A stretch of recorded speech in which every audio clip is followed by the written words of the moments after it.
Hey, everybody, it's Alex Joungblood.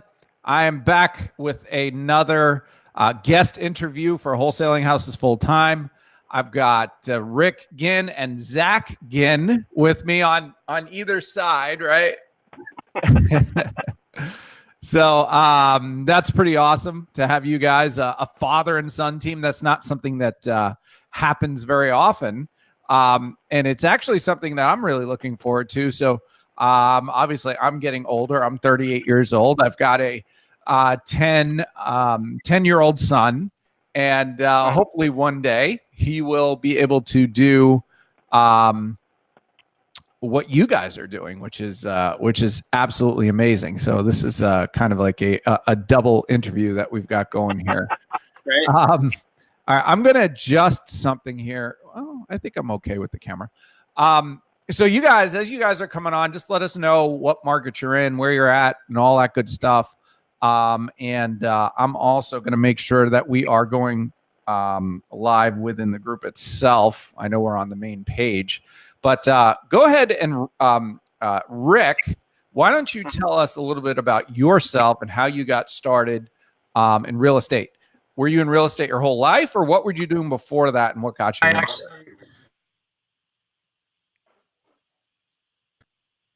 Me, because it sounded like I bounced out there. You hear me? Yeah, I've got you now. Okay. I came from the go to college, get a good job. I actually worked for a company in Florida for 11 years, and at age 33, I decided it wasn't my path anymore. I got a mentor, probably not the best one at the time, in 2004, and got going full time, and just got really good. As you know, back then we didn't have wholesaling houses full time. There wasn't a lot of like information. It was I think I had Ron LeGrand. Yeah, he's the big daddy. Read some keys. But it was definitely a secret kept. And I just read every book, took a bunch of courses, and we actually went to seminars back then. You travel around the country.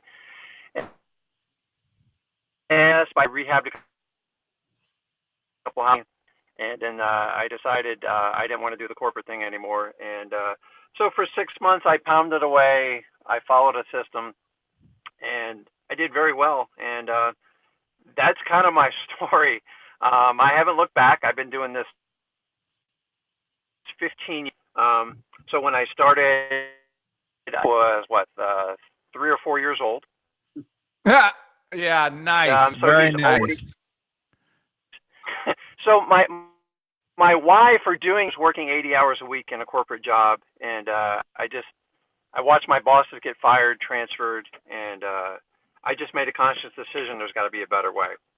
So I had the ability. I also have a daughter. Her name's Leah. I'll give her a shout out. And she's 17, and she's in her high school year. And so I grew up my entire life with me, always there at every school play, every sporting event. And I just decided I was going to be present until I can get my kids on their own. And that was my big why for real estate, and that's always why I've done so well in it. And it makes a huge impact on your relationship with your family, with your wife. It's huge. Oh, it's monstrous, right? As far as being present. So when you and me started, there wasn't a lot of information to go on. So you really had to have a belief system. And so Zach he saw me all around it. He grew up playing every sports and doing everything, and he got competitive in wrestling in high school, and I was able to spend every minute, go to every event he had. And we came to the decision of college, and I was kind of confused and perplexed with my kids, like I think we all are. So we had long discussions that with you, and Well, here we are. He's 19 now, and he's going to tell you what he's doing and what he's doing. And I love this business. Like, not a whole lot's changed. The technology's changed. The information is much more fluent. And I think I started with your wholesaling houses full time. I think it was back in 2009 or 10. Yeah, that's about when we started. Yeah, Around that and it time was right it was a small group, and we've kind of been through the circle. And man, it's God, I wish I had this when I started. And I can tell you right now, if you guys are thinking about getting started, and I'm gonna let Zach share his story with you. I didn't make him do real estate. A lot of people are like, oh, he's got the gold spoon in his mouth. I'm gonna be honest with you. I was brutally tough on him, and Zach actually worked at a local grocery store for how long, Zach? 4 years. How many years? 4. Yeah. 4 Yeah, years. and Grocery yeah, store. so we kind of, he's the guy who had to carry the bags of salt. In Florida, we use salt to clean our well water, not to melt the ice for clarification. Oh, okay. And he just came to me and said, Dad, I'm sick of this, man. Like, I don't want to be this. And he goes, you're always at home. You're always at every event. Like, how can I do is I handed him 2 real estate books, and I said, read these. You're serious about what you say. And I was concerned about shoving him into business. And he came back to me with more questions, and the questions turned into conversations, and the conversations turned into what he wanted in life and what he wanted to accomplish. And fast forward, here we are. We've been working together. God, it seems like forever, but I mean, he's only 19. That's amazing. That's where we're at. So it happened organically and naturally, even though he's my son. It is challenging to work with family because you're always talking about business. But he has a passion and he loves it. That's why he does so well in it. And I'll do this to the day I die. So I enjoy it. I enjoy everything you offer within the group. Or if I could go back in time and really have a site like this. And so Zach spends, I told him, and the first thing I did, I said, join Alex's site. You'll get a lot of information there. And he still to this day brings me questions. He goes, hey, look at this on Wholesaling Houses Full Time. Can you do this and stuff?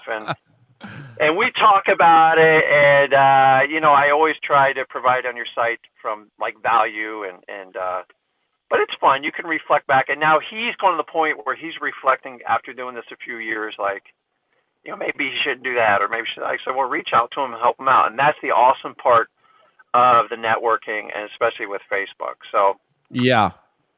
That's it. So I've been doing this 15 years. I've created some products. I've helped some people out. I will end with this. In the last 2 years, I really haven't kind of done anything because I have made an enormous investment in Zach and his development. And man, if you can teach your kids to get in the business and be self-sufficient, and not only just doing well and thriving. So Zach's actually running my company right now. It's why I'm out in my car. He's in the office. He's in what we call the war room over there. In the war room. Zach has 2 years trading experience. He's flipped a lot of deals, and he is now my COO, and he runs my business. And I don't let Zach be an acquisition manager because I was one for 10 years. Okay. And so he's learning how to run the business, and that's what we want to kind of talk about.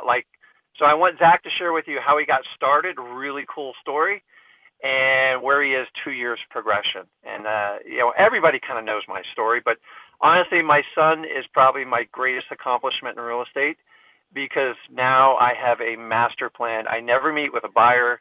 I never meet with sellers. I just work on a game plan, and I can go on the internet and connect with people like you, which I really enjoy. So well, that's absolutely amazing. And for you guys that are just joining us now, basically we're talking to Rick and Zach Ginn, a father and son team. And basically what he's telling us is how he has trained his 19-year-old son to run his company for him. So for you guys that are watching and you're like, well, I don't know if I could do this business, and I don't know, if this is possible and all this stuff. I mean, Zach right here started when he was 17 years old. Now, obviously, he had his father here to help him and help push him through it.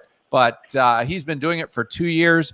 Rick has kind of stepped to the side a little bit, and Zach's the man. So if you guys are watching and you can really, this resonates with you and you're wanting to find a way to, whether it's your son, whether it's a family member, whether it's, whoever it is that you want somebody to be able to run your business for you so that you can step out of the way.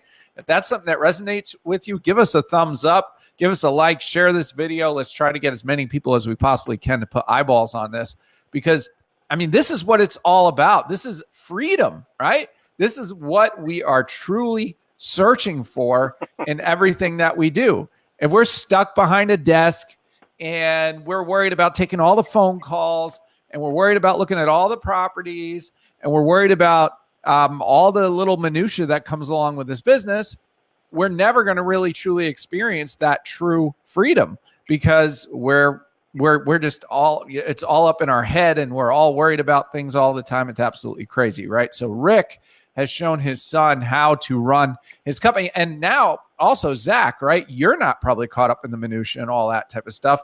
You are actually delegating and having other people do stuff, right? Yeah, definitely. All right. So let's get to the main man of the hour here. This is Zach Ginn. He's only 19 years old, which is absolutely amazing. To have this information, to have this ability to do this is awesome, because a lot of people, right? And me myself included, I'm worried about my kids. Like, holy smokes, I got 4 kids and that's a lot of college to pay, right? So what if this would be the same exact scenario, the same exact situation, is that you can train your kids to do this business and then they don't have to worry about college. And I don't have to worry about college, right? Because that's, there's probably a statistic out there. I don't know what it is, but, like 99.9% of the statistics are wrong 99% of the time, right? So there's probably a statistic that most people, and in fact, if you're on here, just go ahead and comment. Are you doing what you went to college for? If you went to college, are you doing the degree that you got or doing the job that you got your degree in? And I'll be the first one to say, no, I am not. Now, Rick, did you go to college? What year's in? I went for finance. Oh, nice. I always, but the education schedule didn't really help me. If I was going to redo it, I might have done psychology or something. But yeah. But no seller has ever asked me for my college degree yet. Okay. So Zach will share with you, but he's actually a full-time college student right now as well, too. Oh, he's in college. Yeah. Oh, man. I didn't even know that. So are you doing this to pay for college? That's crazy. Well, actually, so get back on everything. I got a full ride to the University of Florida. Wow, that's amazing. That's the reason I was thinking about it. He's smarter than I am, by the way. That's why he works with me. Yeah. So, it's a lot of early mornings and late nights, but it's definitely worth it. And I'll be graduating in about 10 months, so I'm happy. That's awesome. So what are you going to get a degree in? It'd be in finance. Oh, same thing, right? Yeah. So why did you decide to go to college if you have the ability to do what you're doing? It was a full ride. College isn't that difficult for me. I'm not bragging or anything like that, but it's honestly about an extra hour or 2 a day for me. And oh, wow. And when I graduated high school, I actually got my AA degree. So I'm going to graduate college from point A to B in 14 months. And it seemed like a better risk than reward. I'm also getting paid to go to college. So I got a full ride, and they just give me money for dorms and stuff, and I'm home here. So I'm just getting that money too. So. All right, well, let's talk about the good stuff, the real estate side of the business. Okay. What does a day in the life of Zach Ginn look like? Definitely. So we start every morning with our whole company. We do like a daily team meeting just so we get on the same page with all of our employees and people. We have a marketing department. We have people in acquisitions, people helping us with transaction coordinating and disposition. So from point A to B, there's a lot of moving parts, and I just kind of help make it run smooth. Okay. So what are the members of the team that you have right now? What does that look like? How big? How many people? And what roles do they fill? I mean, I would call us a small operation when you look at these Sure. things, but with the amount of deals we're doing, we're definitely not a small operation. So with our marketing, we have people, data specialists that we know and we hire. They help us with our probates, direct mail, just pulling data, getting great leads. And also have those lower level employees, those guys in paying like $2 to put signs out for me, sweat equity, driving for dollars people. And I also consider other wholesalers that give me deals as marketing too. They're not employees, but I put them in my marketing category. Also, we have our acquisitions. So when I when I came back from college, I was kind of doing the acquisitions for my dad. And I was doing acquisitions, marketing, transaction coordinating all by myself. It was crazy. So you got to do it all to learn it all, right? And then you can delegate from there. So when you talk about, you mentioned something about having a data person or specialist pulling data, pulling leads. Talk a little bit more about that. Yeah. So in the beginning, we were actually pulling all the probate leads for ourselves. And if you see our PPS systems, we're amazing with that. We actually get to the probate a week or two before all the other wholesalers do. We just have special marketing tactics that we use. So we have people helping us pull the code violations. We have other websites we use for like the high equity, tax delinquency and stuff like that. But we usually use our data person for very specialized stuff. Pulling all the garage sales or FISBOs or something like that I just takes too much time for me to do myself. Yeah. So what kind of marketing budget then are you guys working with all this data accumulation that you're putting out there? And about how many people are you marketing to? Is it a big broad list? Is it just smaller, or what does that look like? Yeah, so we have lists where we just do heavy direct mail. And then we also have people. Heavy direct mail. What do you mean by that? We're doing direct mail to huge lists, someone like a high equity or a tax delinquency list. And then we're also having people cold call other specific leads, like maybe like a code violation list of a VA, cold call that. So we have a lot of marketing streams, and we bring that all to the acquisitions. Okay. We try everything. And you try a little bit of everything? Well, the problem is here's what I do. I'm a massive idea guy, and I go I try this, try that, and I'll give Zach a budget. And then I completely close my eyes and let him decide the outcome. Now, Zach's very good at looking at data, and, it's not my strong suit. So he'll go back and look at the response rate, how many appointments set, and we kind of, because if it was up to me, we'd spend $100,000 a month in marketing. But my old school way is, I would spend very, very, very little on marketing. But I taught Zach that marketing is an investment; it's not an expense. You can overmarket, and so what I do is he gives me broad overviews, and I look at stuff. I try not to look at it daily because that's always been my problem.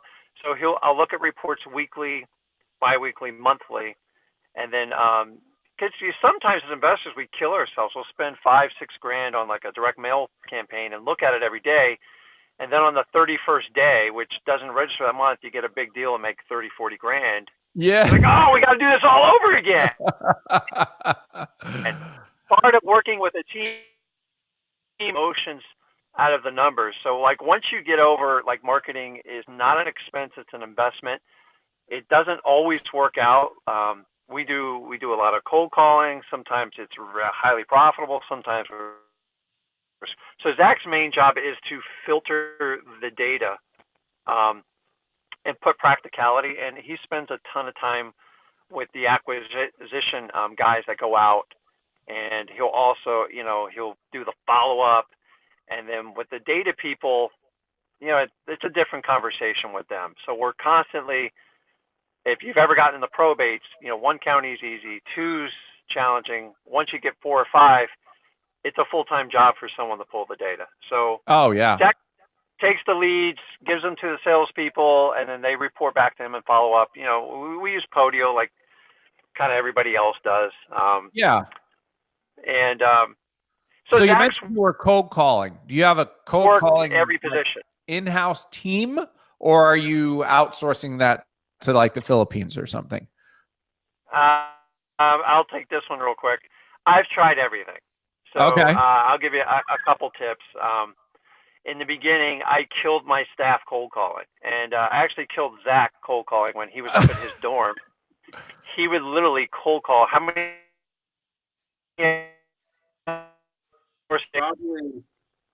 Probably 2 hours a day. So 2 hours a day in his dorm room with 4 other guys, and they're just like, Zach, how do you do this? And but I used to. I have an agency. I would recruit realtors that were aggressive. I recruited outside sales reps, brought them inside. And what I found out over really 3 years of doing this, it seems like the higher volume, like making 300 to 500 calls a day, it burns everybody out. And so I preach quality over quantity. So what we do is we've hired data specialists to pull like 30 to 50 highly targeted leads based on a preset of information that we've either purchased or had success for. And we spend time with those leads. No more mojo. Pick up the damn phone and call them, put them in the database, and we follow up. And we've had good success with it, but like any other campaign, you have to be very consistent with it. So you're talking about the good old fat finger dialing.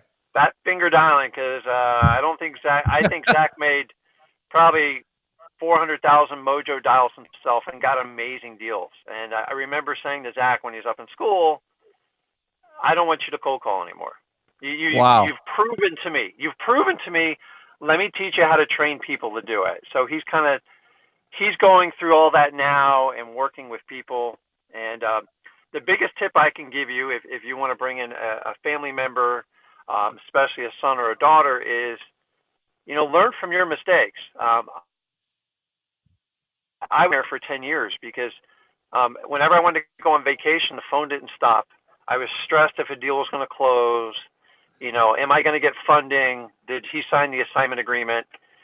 And I know real estate. I can teach it to you. But let's do the business together. So I'm on the same journey as he is. I'm still learning every day.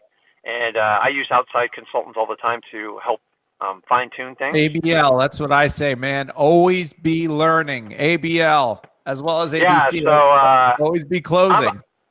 So I'm a master at real estate. With like business, like Zach's great because he can decipher information and make a good decision.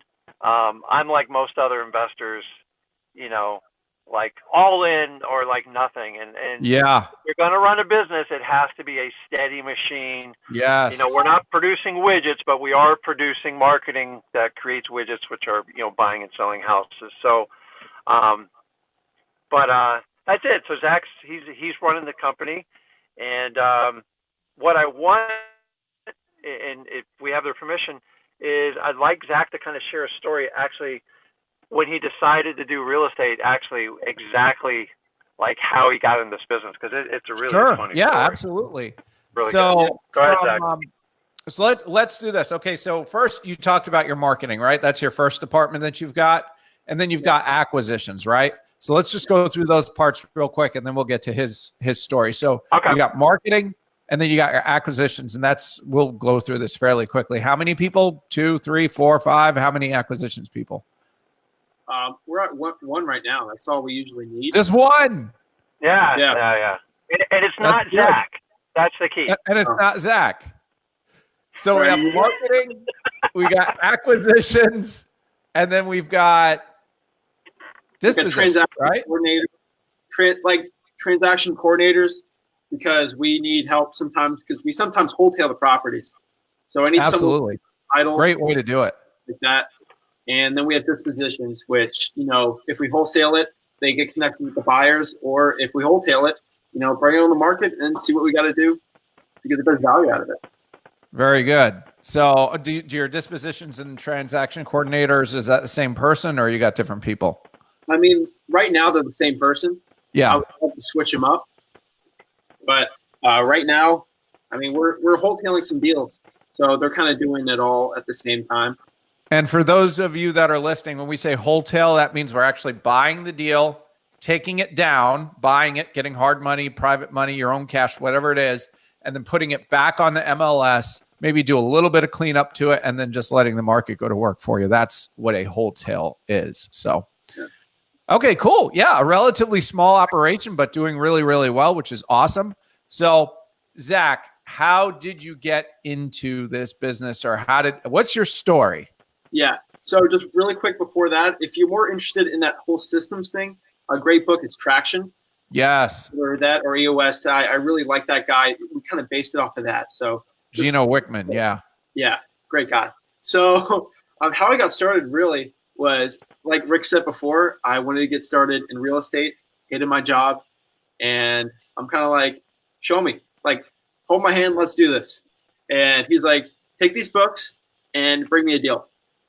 And I'm like, what? Are you going to tell me how to market it or something like that? He's like, no, read the books and get me a deal. And I'm stuck with these two books. They're great books. One was about lease options and one was just about wholesaling. What could you tell us what books those were? Do you know? Do you remember? Well, they were from the early 2000s. They were my old school books. One was Peter Conti. I was gonna say Conti for the lease option. Yeah, no, Conti was it. I love that book. I literally think I have that. Hold on 1 second. Yeah, I get it. Let's see if I have it here. I think it's at my home.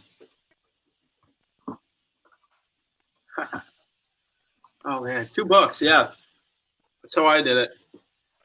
I'll tell my story when he gets back.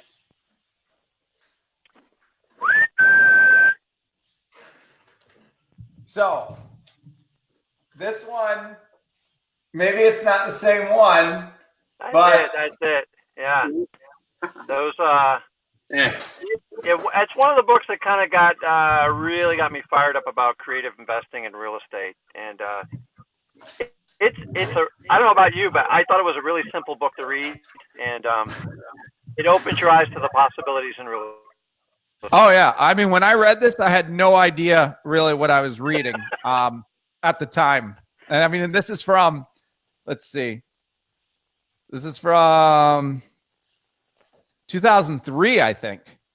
Yeah, that's right about when I got started. I actually met those guys in Atlanta, and it was they got a. You know what I would do? I used to sit in story. Barnes and Noble. I wouldn't buy the book, but I would sit in Barnes and Noble on the floor and read the books. Right by the investing aisle. It's a great book. It's a quick read. Yeah. Yeah, and that was one of them. I don't even remember what the other book was I gave you. Yeah, you took those books and you went to work. Yeah, so I looked at my options. I had about $500 to $600 in my bank account, so that's my marketing budget. I'm not. Wow. I'm not coming here saying he had to pay for it. I wasn't going to pay for it. That's cool. Deal. So, I'm not going to say I had $0. And I started from, I had about 500, 600, and I knew direct mail is not in the budget for me. I can't do that. I'm not going to knock on 100 people's doors. I'm not doing that. The only thing I could really do was sweat equity and driving for dollars. So I went to work with bandit signs, and I kind of made that my life for the first month or two. So, very simple. We had actually know a sign guy. So Rick's good friends with the sign guy here locally in our town. And so I bought him for about $2 a sign, I believe, with the stake. It was a pretty good deal. And I just stuck him. So I was 17. I was in the summer before my senior year of high school. So Rick was with me when I was going up to high school wrestling tournaments. And so I'd do my wrestling tournament. When I was done, my dad was going to get lunch or whatever. I drove, stuck signs before and after my tournaments. Wow. And I didn't even realize the high schools. Apparently, the city I was in up north, the city by the high school, deals are just popping up everywhere by that high school. So I think I got a little bit of luck, a little bit of skill with the way I stuck them, but I just stuck them there. And we went back home. And the next day, I'm just getting crazy amount of calls. Wow. From bandit signs. Yeah. So when I was actually when I got started, I was on the wholesaling houses full time too when I was 17. And I don't know if we go all the way back there, but everything was about bandit signs are dead. Direct mail's king. Bandit signs are dead. Bandit signs are dead. I'm like, this is my only option here. So I thought I was going to waste gas driving around for dollars. So the first about week, I got a call in school. So I was in high school at the time. And so my first deal was actually in high school. I'm in my classroom, and you're not supposed to have your phones in school. Just stupid rule. And I get my That's first a good rule. yeah. So I get a ring, and I hear a ring, and I just peek at it, and I see it says bandit sign phone number. And I'm like, ooh, I got to get out of here. And so I got up. It was a college class too. So a little more flexibility because I was in college when I was 17 too. And the dude told me, he's like, are you going to answer that phone call? And I said, yeah. And he's like, get out. And he kicked me out. And then I go in the hallway, answer it. And that was my first deal. Dude had perfect motivation. You know, he had a rental. It went sideways and he had no money and he had to move up north. And I scheduled the time, drove up there. Rick kind of told me, you know, you got to go up there. Don't say the price first. So you 17-year-old met with this man. Yeah. I had Rick with me. He was kind of silent. He just wanted to make sure I didn't blow the deal. Okay. Make sure he didn't get killed either. Yeah, seriously. I knew it was a good deal from the motivation, and he knew it too. So he didn't want to throw like a $30,000, $40,000 deal down the toilet just in the act of learning. So he went with me. He told me, you got to say this. And so I went there, looked at the house. I didn't even know what a frame or CBS house was. The book didn't say anything about it. Yeah. And so I looked at this estimate, you know, stupid stuff like that. And I'm like, I mean, I think this house is worth 100, 110. So it had my number one cardinal sin right now, which is an enclosed garage that was not permitted. I didn't know that. I'm in there talking to the dude, and we get down to the negotiation. And the only thing I remember is don't say the price first. I'm like, so how much do you need for the house? And he said, knowing the house is worth about 90 to wholesale, 80 to wholesale, he says, can you do 60? Wow. And I'm just like, is that a deal or not? And then my dad kicks me. Okay, that's gotta be good. And then, you know, I just say 50 or whatever, and then meet in the middle, and we got signed for 55 that day. Wow. That's awesome. Yeah. So, that's one thing that's amazing. So at that price, right? When somebody gives you a price that's like really good, you don't want to jump on it right away, right? Because then they're going to feel like they could have got more. So you've got to put that friction in there, you know, is what we call it. There's got to be some kind of friction. There's got to be some kind of something like, you know, and here's the thing too, right? I guess you could call it the pre-lockdown, if you will, right? So if they give you a number and it's good, right? Or even if it's bad, like even if you're over the phone or whatever, say, well, so what you're telling me is you want X, right? So you want 60. Man, I'm not sure if I could do that, but let me see what I could do. But are you telling me that if we could do 60 today, then we've got a deal, you're ready to do paperwork and all that stuff, right? So that's a pre-lockdown to whether, you know, if you're on the phone going out there, or if you're even out there in person, you could go out there and say, so man, I'm not sure if I could do that, but you're telling me if I can, then we've got a deal today and you're ready to get this done, you know? So that way you don't go, yes, I want the deal. Let's go. Let's sign. Let's go. And then they start going, oh, wait. No. You know, I got to think about it. My brother's a realtor and my uncle is a lawyer and I got to go talk to them. So you got to be careful. So you handled that really well. I did. Starting out, if I knew that before, I didn't even ask what he needed for the price. I just knew it was a good motivation. It was so in the beginning of my stages, I had no idea. And that kind of, I felt like it was threw on my lap. I'm like, okay. And then I'm like, can I quit Publix now? Because it was like a $40,000 deal. And I'm like, I can quit. That's how much man is like, can I quit? And he's just like, you got to do 2 more deals before you can quit.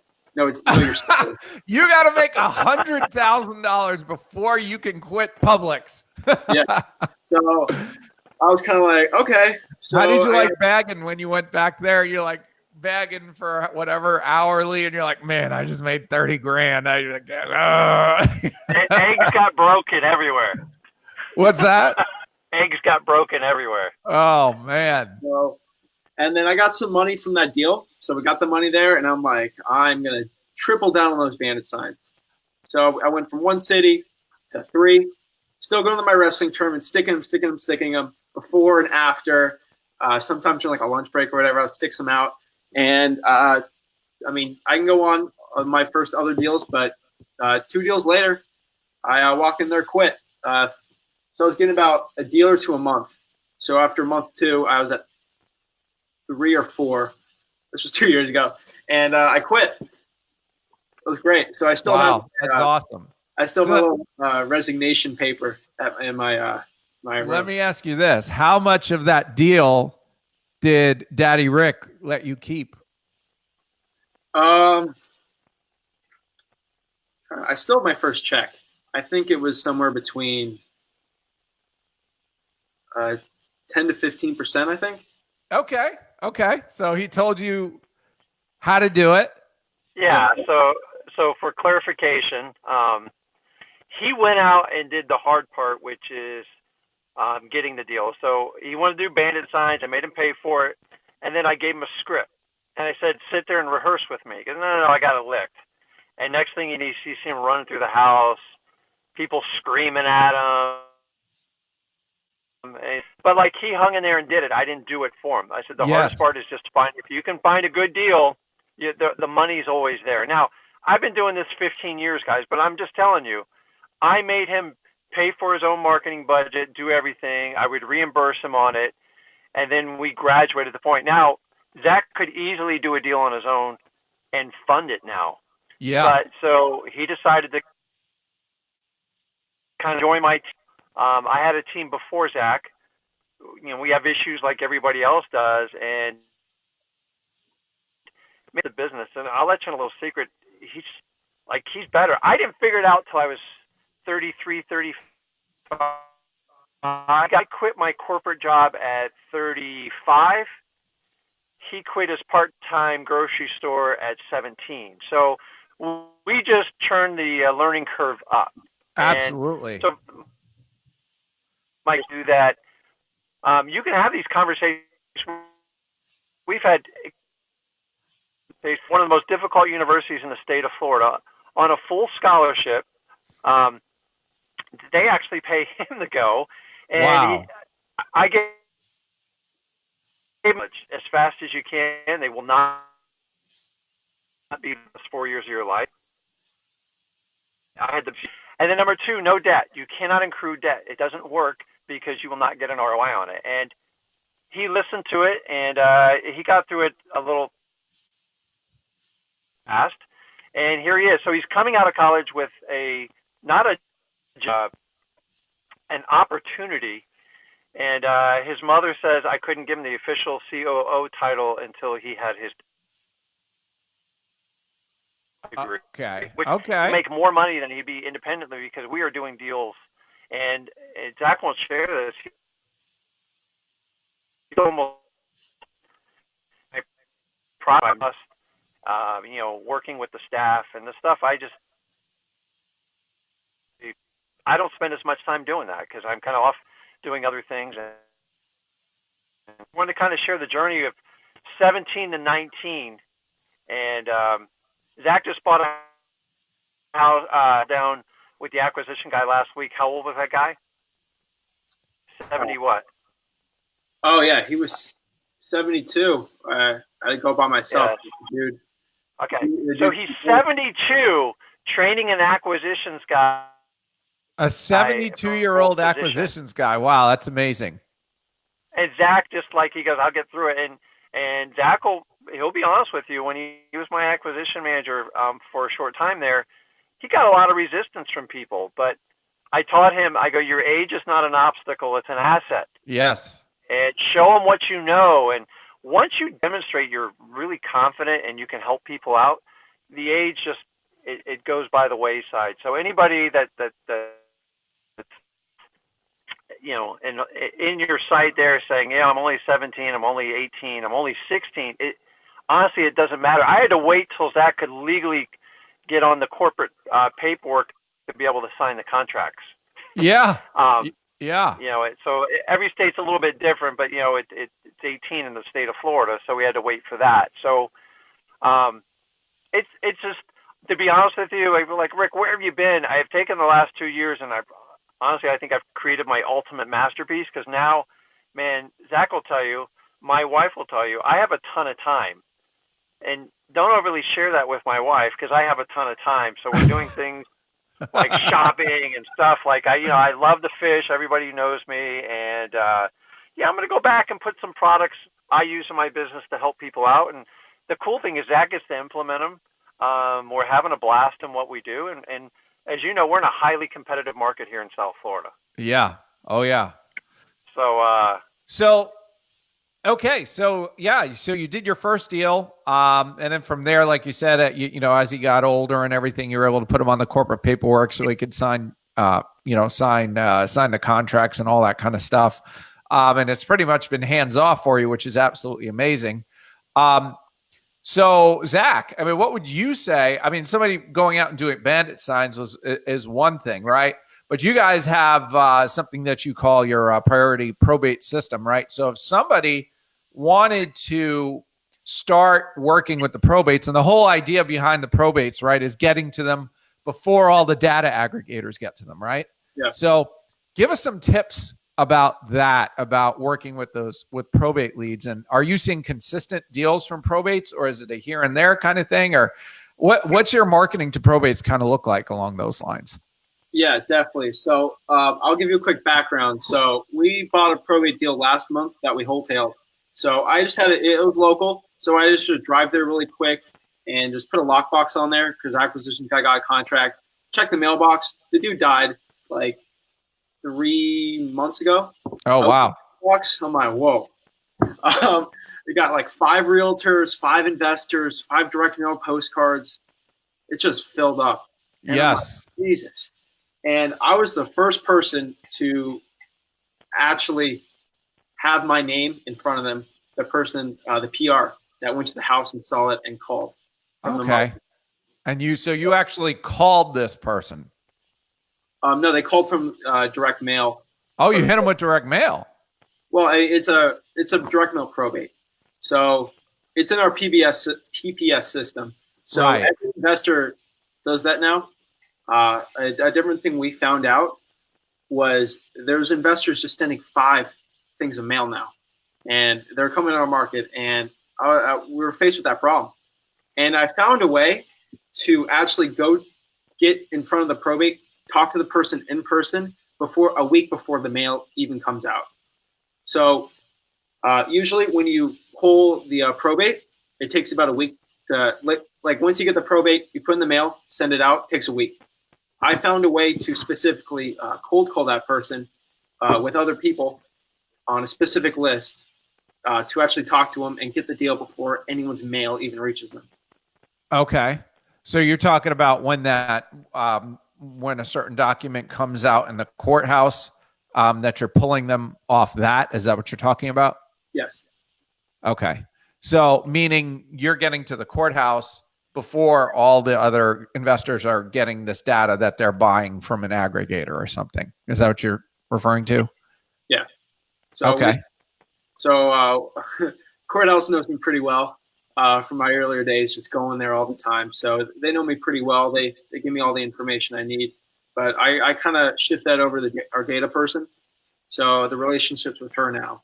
So I found a way from my cold calling days to start cold calling on more specific things and switching scripts up. So the thing is, we actually did that also with our direct mail. Also, when we got the cold calling, more of the specifics. So when we have the probate mail, and sometimes we're a little slower, when we cold call them, they actually can connect that piece of mail to the person that called them. Okay. If there's a from acquisitions guy, his name John. If they got a mail from John and they're like, oh shoot, that's the guy that talked to me over the phone. I trust this guy, and there's 4 other pieces of mail. They're going to call us first because we're friendlier. We have a connection. We're both from New York, something like that. And he'll like that, and he'll call us before the other 4 people. Right.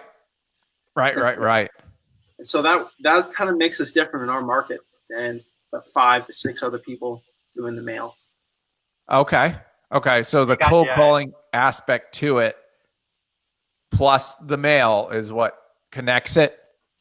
Yeah, it's a great connection. It helps when there's 5 other, and there's just so much competition.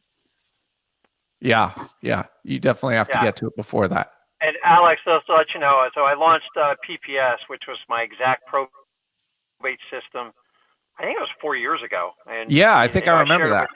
I still think I have your link. I haven't really shared this with a lot of people, but I think it was probatealex.com. I think that's what you put it together. I'll send you the link, and you can put it on here. Is we're releasing PPS 2.0. We're just adding some information. Basically, we're taking the last 4 years of everything we learned, and just as you know, as technology's improved, and we have real data. And so the secret is why I get the probates before anyone else, because honestly, having Zach and my staff, it does take effort. It does take work.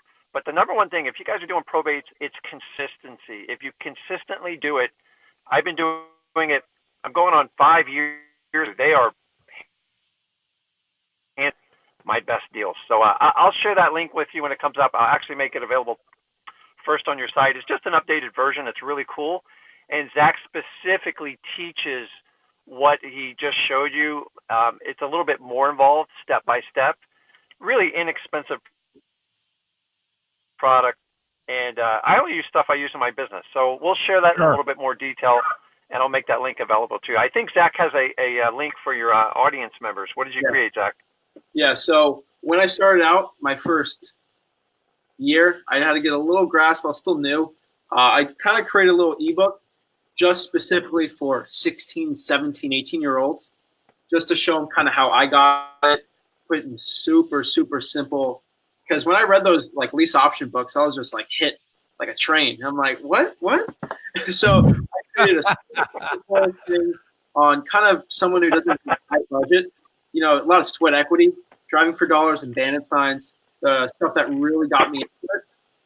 So I was selling that for like $100, and we sold a lot. I've actually got a lot of messages from people. I've really helped them get some great deals, some of the younger people. And that was about a year and a half ago. So what I want to do is just provide that same ebook for free. It's like 42 pages. Should be like a quick read for a day. So if you go to alexfreegift.com, ALEXFREEGIFT.com, you just put your name and your email in there, and you just download that free ebook. Cool. Awesome. Yeah, I mean, the training, you go ahead.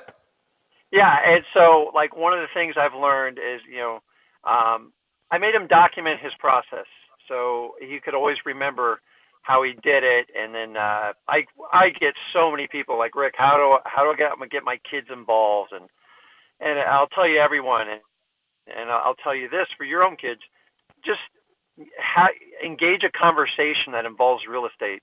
Don't sit there and go, I'm going to tell you all about real estate. It doesn't work that way. Zach came to me, and he's like, man, I see these guys going to work, these guys going to college, but I told them, get through college, no debt, and do it. And so the book is just, it's a pages is it, Zach? 42. 42 pages, like step by step. He wrote it. I didn't edit it. It's straightforward, and I try to share it with. We actually sell it, but I said, honestly, this is my gift to. If I have close friends and they're trying to teach their kid, I'm like, man, this solves a problem, and it's really cool. And it will, at worst, and they go, how do you do it? But like, I think a lot of times, Alex, we all kind of disguise is we do work in this business. It's not always as sexy. And if you can teach your kid that you work through it, I don't care what they do, they're going to be successful. And so I didn't put a silver spoon in his mouth. I made him I think I made it tougher on him on his first 3 deals than I'd make on any acquisition manager or any JV partner I've ever worked with. So that's what I've been doing the last 2 years. It's honestly by far the most rewarding thing I've ever done. And now I'm freed up to do like I don't know, man. You have the gift of time. That's amazing. Yeah, and I wish I found it earlier. That's awesome to see a father team set up like that. And you guys definitely check out that are listening. Check out the book that he's talking about. Somebody asked what the PPS is, and that's the priority probate system that Rick has, and we'll provide you a link here for you guys if you're interested in that.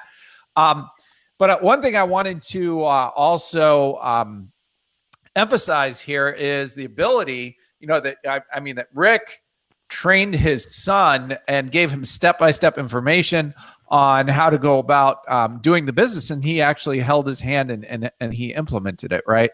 So Correct. Education is definitely important in this business. So yes, definitely. Go ahead.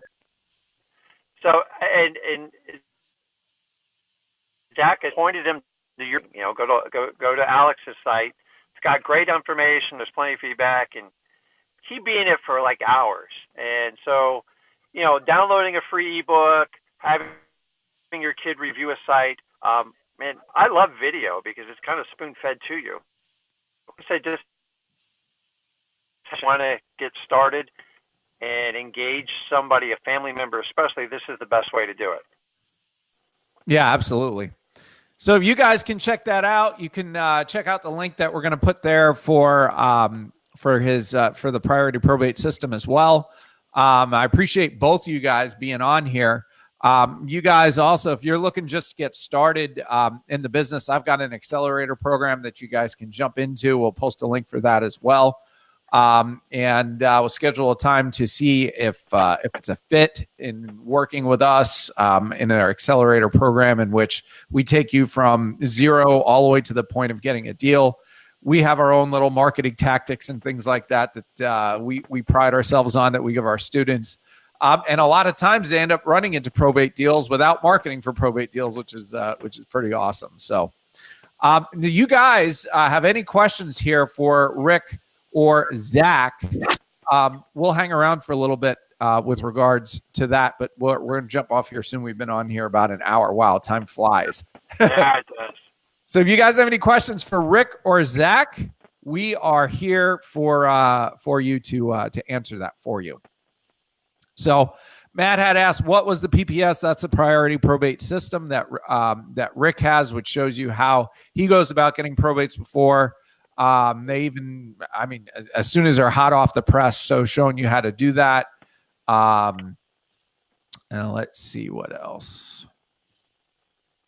My wife said 9 more years. Hopefully we'll be there. Yes, that would absolutely be awesome.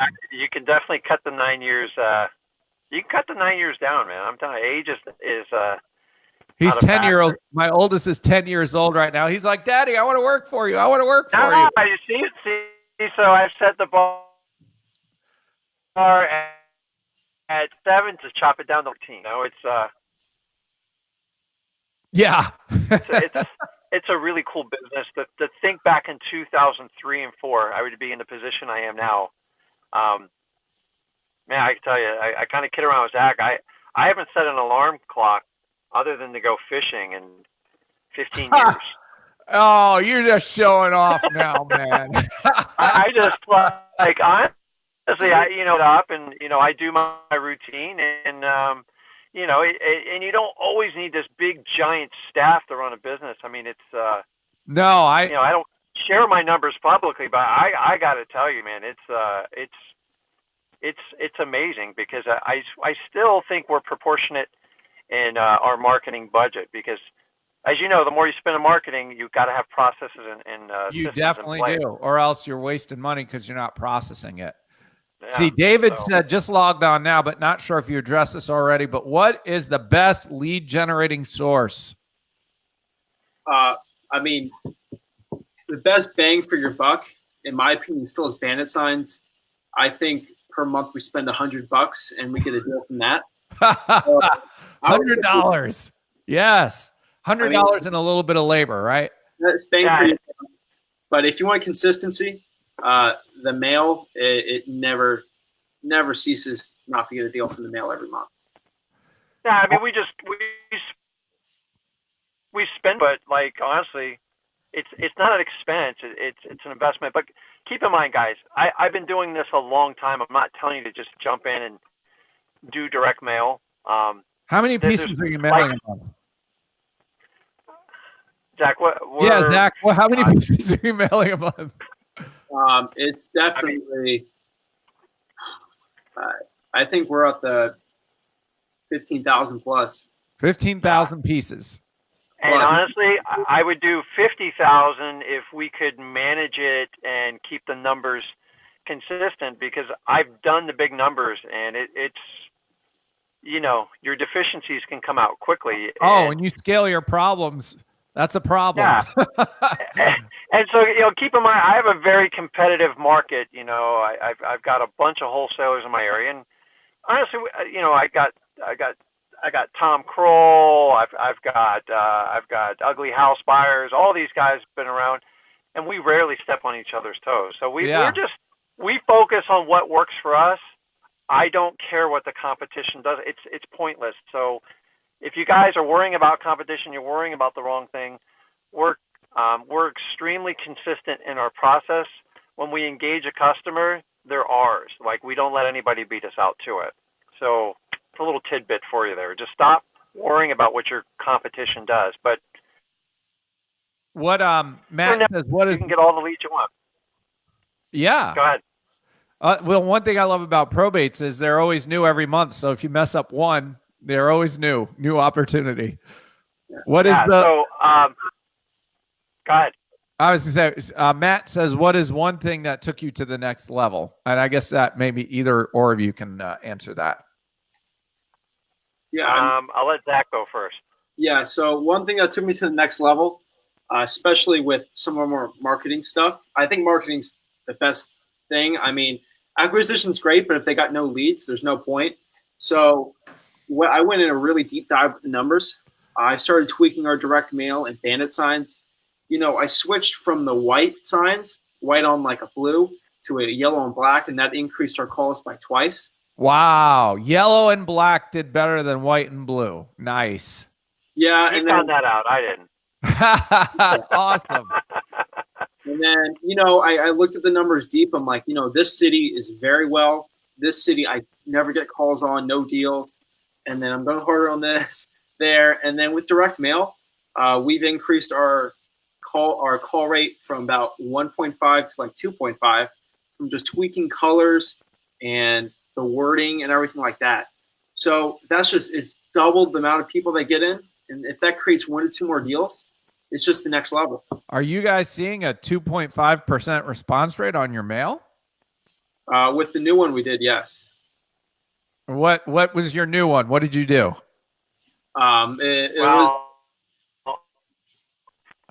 It's funny because with me having extra time, I don't know if you remember, Alex. I think we originally met. I created that handwritten. Do you remember the handwritten postcard? Yes. Yeah. That was out of my frustration of like, why are we spending all this money on these letters? And it's like, and so I did it, and I got kind of laughed out. And then I remember showing my direct mail campaign, you're going to laugh at this. I'd send out 600 or 700 postcards I did in my house, and I was getting such an astronomical response rate. And it was like, I mean, it was insane. It was like in the 20%. And then I showed how much money I made on it. And then I go, what if I could do 1,000? Bottom line is I developed a system, really had no idea what I was doing. And I sold that handwritten postcard, and it got wildly successful. I think one of the problems is we all like to copy other people's systems, which I'm a firm believer in. Sure, I don't want sure. to reinvent the wheel. But there is a point of saturation, which we all see. Oh, yeah. And I'm guilty of it because I did it with the handwritten. I created the saturation with my own handwritten postcard system. So with Zach running the business, I can go back and do some crazy test marketing. And so we found like a little secret, and I'll be sharing it with you shortly. I don't know how long. Yeah, and I don't know how long it's going to last. So I'm constantly, listen, use what works, but don't be scared to go a little bit outside the box and do like a test piece, because that's what created all these funky postcards. Think about it. It's Yeah. I remember. Yeah, so it's we're trying some very, very different things. And I'll be honest with you, some of it flat out fails. Of course. That's yeah. my job, though. It's like if I do 5 things and one's successful, Zach runs with it in the press the gas until it runs out of gas. Right. The last year and a half, I kind of took my foot off that pedal, and we're kind of refocusing on that. Anything that you can get to engage a customer to call you that's ethical and legal, do it.